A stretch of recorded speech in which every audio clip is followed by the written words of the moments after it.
Sistema. Se define como el conjunto de elementos interrelacionados para los logros de un propósito, entrelazados e identificados congruentemente. Política. Actividad orientada en forma ideológica a la toma de decisiones de un grupo para alcanzar ciertos objetivos. Estado. Se define como una entidad con poder soberano para gobernar una nación dentro de una zona geográfica delimitada.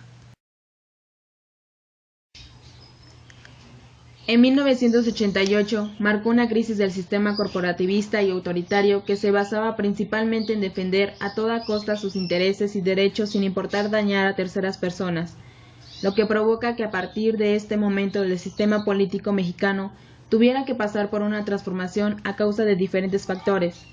1. En las elecciones de 1988, poco a poco el PRI empezó a perder el poder en el que se encontraba, donde hubo momentos de escándalos y de gran tensión. 2. Una nueva clase sube al poder, siendo estos los tecnócratas, que buscan establecer un sistema socioeconómico de crecimiento basado en la conservación, la abundancia, en oposición a sistemas económicos basados en la escasez, como son el capitalismo y el comunismo. 3. El Estado empieza a independizarse de la economía. 4.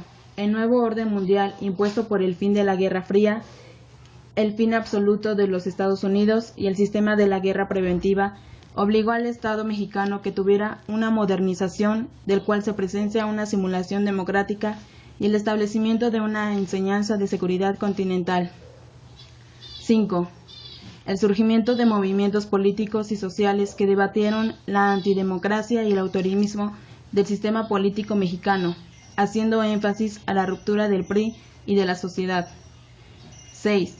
La creación del Instituto Federal Electoral por la reforma electoral encargada de organizar las elecciones. 7. Hubo participación de la sociedad civil y de la prensa independiente. 8. Ruptura del PRI durante el sexenio de Salinas de Gortari tras el asesinato de Luis Donaldo Colosio Murrieta y José Francisco Massieu. 9. Disminución del partido de Estado a partir de los triunfos electorales en diferentes estados del país. 10. Surge un cambio del poder con la llegada de Vicente Fox Quesada. 11. Desaparición del dominio oficial PRI en la Cámara de Diputados y Senadores, obligando a que llegaran a una política de negociación con otras fuerzas políticas. Antecedentes. Las elecciones de 1988. En las elecciones de 1988 se comenzó una lucha por la democratización, ya que existían injusticias electorales y algunos partidos carecían de oportunidades. Con esto se buscaba que hubiera más competencia entre partidos y así el Partido Revolucionario Institucional perdiera el control que poseía. Al poner en discusión la veracidad de las elecciones, se tuvieron que fortalecer diversas organizaciones partidarias, y con esto el PRI comenzó a perder el control sobre los demás partidos.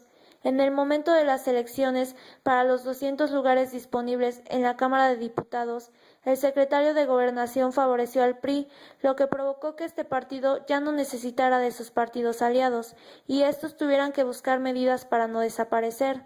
Se creó el Tribunal de lo Contencioso Electoral, pero a pesar de esto era casi imposible comprobar todos los fraudes, aunque sí se crearon reglas fundamentales para la competencia entre partidos, y gracias a esto el PRI perdió el control en la Cámara de Diputados. Al crearse nuevas reglas se conformó el Frente Democrático Nacional y los partidos que buscaban permanecer se aliaron a la candidatura de Cuauhtémoc Cárdenas con el Partido Auténtico de la Revolución Mexicana. Se fortaleció el peso de la participación política y el Partido Acción Nacional comenzó a destacar en el ámbito regional. En agosto de 1987, el PRI anunció 6 precandidatos para elegir al candidato oficial.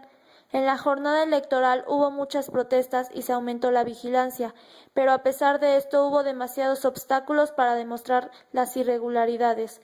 Así que el PRI anunció como ganador a Carlos Salinas de Gortari, pero por la inconformidad al ser un proceso poco claro, comenzaron a haber protestas al sospechar que los resultados no fueron limpios. Por esta razón, Cárdenas pidió la anulación de las elecciones. Al generarse una lucha por parte de los partidos políticos, se discutió sobre la necesidad de instituciones que generaran limpieza electoral, pero esto causó divisiones entre los partidos y solo el PRI mantuvo una estrategia de unidad. El Frente Democrático Nacional exigió la renuncia de Salinas de Gortari, pero esto solo generó divisiones y los partidos que apoyaban a Cárdenas ahora lo cuestionaban y se creó una ruptura. El PAN consiguió ubicarse como segunda fuerza partidaria con sus triunfos a nivel municipal y por su parte, a pesar de que el PRD cuestionara la presidencia de Salinas de Gortari, fue ampliando su estrategia con otros partidos. A pesar de las dificultades que hubo, el sexenio de Salinas logró su permanencia en el tiempo. El nuevo autoritarismo. La cultura autoritaria ha sido la constante del sistema político mexicano. La nueva forma de autoritarismo está ejercida no solo por el Estado, sino por los grupos de poder, es decir, los empresarios y banqueros. El nuevo autoritarismo requiere pactos y negociaciones con instituciones y grupos de poder ideológico y real.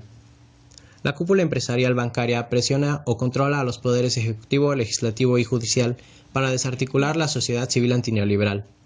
Para ejercer el nuevo autoritarismo, el sistema político ha recurrido a las reformas electorales con el fin de mantener un sistema de partidos, el establecimiento de una ingeniería electoral para otorgar montos económicos elevadísimos con el fin de asegurar mayoría parlamentaria a la élite gobernante PAN o PRI, dedicar recursos para levantar censos electorales a fin de localizar el voto disidente, provocar desaliento en los posibles electorales de oposición, emprender campañas difamatorias. La discriminación de recursos dedicados a la universidad pública, educación básica y media superior para evitar el gasto de recursos económicos y dedicar estos a las campañas electorales. La aplicación de programas o instancias gubernamentales que adjudican a los partidos políticos. La subordinación del Estado a las decisiones capitalistas y la conversión de televisoras y radio en poder fáctico operando contra el interés público en nombre de la libertad de expresión. La derecha mexicana. La derecha se entiende como un sistema de ideas, las cuales justifican la conservación del estatus de las relaciones sociales, políticas, económicas en una región específica, además de prevalecer el beneficio social, político, económico de una minoría sobre el de la mayoría en una región determinada. Por otra parte, no se puede omitir que los grados e intensidades de cada elemento dependerán del lugar, la sociedad y la época. Por ende, se denomina derecha a las organizaciones e individuos que se caracterizan en la teoría política por su inclinación conservadora de la moral y la distribución de la riqueza, así como de los derechos civiles a favor de un orden conservador o del ultraliberalismo económico. Los planteamientos del conservadurismo clásico son: existen límites humanos y sociales para el desarrollo de las sociedades. Las diferencias sociales son producto de un orden natural en el que cada individuo ocupa un estatus delimitado teológicamente.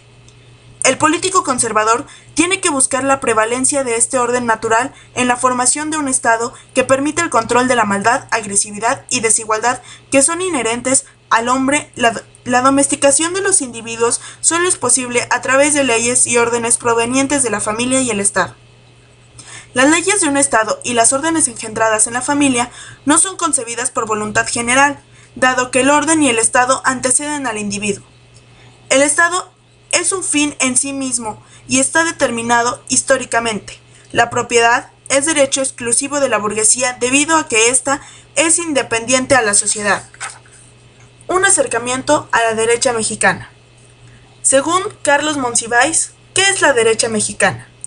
La decisión de pensar por los demás y de ordenarle a los demás su comportamiento, la usurpación organizada de libre albedrío a nombre de Dios y de esos otros componentes de la Trinidad, la moral y las buenas costumbres.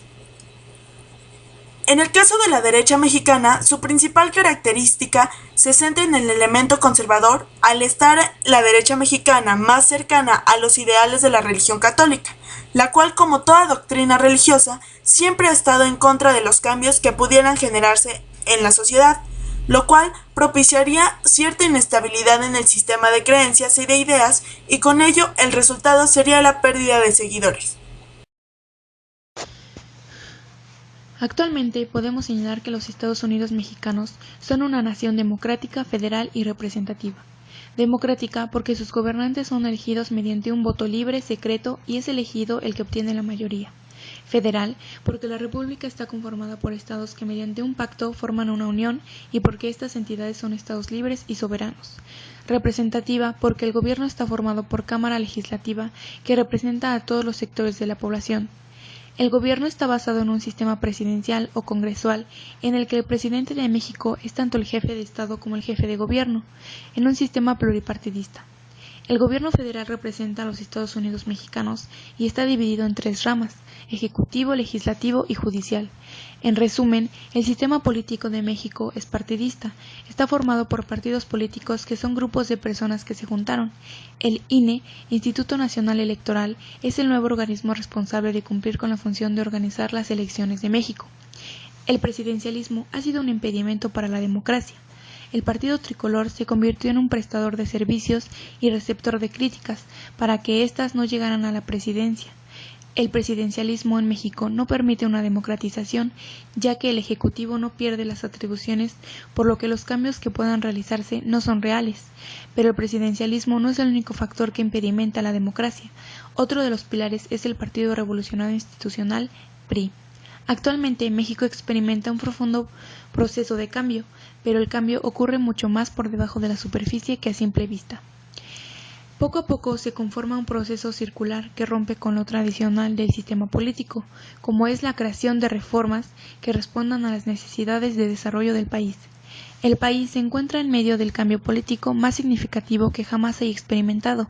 Si bien la estructura institucional del sistema político es la misma, la realidad política del país se ha transformado radicalmente. El sistema político ha dejado de constituir un mecanismo de representación y participación de la sociedad para convertirse en una interminable burocracia de intereses sectarios.